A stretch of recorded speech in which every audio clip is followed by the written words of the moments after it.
زما خاوند به د نوکرې سره په واشروم کې داسې ناروا کارونه کول.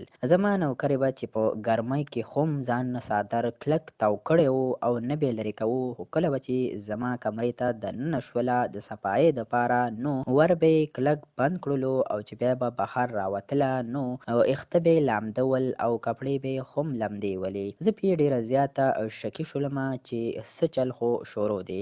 یوه ورځ ما د خپلې نوکرې کپړې واغوندلې او خپلې کمرې ته د صفایۍ دپاره دننه شومه. زه چې کله کمرې ته دننه شولمه او کمره کې ما المارۍ کولاو کړله او دننه ورغلمه نو هلته په واشروم کې چې ما وکتل نو زما د پښو نه ځمکه وتښتېدله. هلته یو بالټۍ پروت او ورسره شیمپو او شیشه او نور هم څیزونه پراته ول.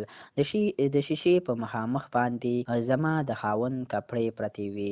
زه ډېره زیاته ویرېدلمه خو شاته زما نوکره ما پسې راغلله او ما ترې وویل چې بي بي جي دلته ته ولې راغلې؟ داسې ستا دپاره نه و. زه ډېره زیاته ویرېدلم او په غوسه کې مې ورته وویل چې زما د خاوند کپړې دلته ولې تا ایښي دي؟